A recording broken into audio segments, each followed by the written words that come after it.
பரவாயில்ல சார், ஒன்றும் பிரச்சனை இல்லை. இப்போ இல்லை நான் ஈவினிங் வந்து எனக்கு எழுதுறோம், ப்ரூஃப் எழுதிட்டு நீங்கள் ஒரு முறை படிக்கணும். அப்போ தான் உங்களுக்கு என்ன இதில் இருக்குன்னு இல்லையா? அதனால் இன்னைக்கு ஈவினிங் எழுதிக்கலாமா? நோட்டு வாங்கிக்கிறீங்களா?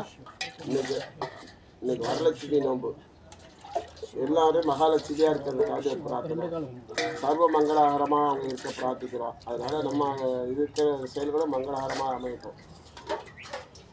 கொஞ்சம் சொல்லி நீங்கள் பண்ணிடலாம். நோட்டு போட்டு லாபமில் போட்டு ஆரம்பிச்சிடலாம். உங்களுக்கு ஈவினிங் எழுதுகிற நல்ல நோட்டாக 2 நோட்டு வாங்க, தப்பு இல்லை. சரியா?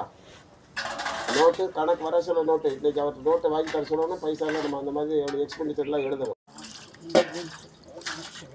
ஃபோனு கூட சூடாகிடுச்சு. ஃபோனு அந்த வேல்வி ஹீட்டு ஃபோன் ஹீட் ஆயிடுது. அது ஏன்னு தெரியல. இந்த இடத்துல எவ்வளோ பேராற்றல் கிடைக்குன்னு தெரியும், யாருக்கும் தெரியும். நீங்கள் உணர மாட்டீங்க. இந்த இடத்துல பேர் உணர்வு வந்து எல்லாம் கொஞ்சம் நேரம் ஒரு மாதிரி ஆக்கிடும். நீங்கள் அதை உணராதவர்களுக்கு தான் அந்த பிரச்சனை. உள்வாங்கி போகிறவங்களுக்கு அதெல்லாம் கண்ட்ரோல் பண்ணி நிற்கிறதுனால அந்த இடத்துல நிற்க முடியும். அதை உணரணும் உள்ள.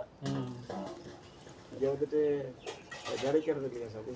ஆனால் அந்த ஃபோனு நினைக்குது. அப்படியே ஊந்து கும்பிடுங்க. எல்லாருமே சரிங்க. மொத்தமாக அப்படியே ஒரே மட்டும்தான்.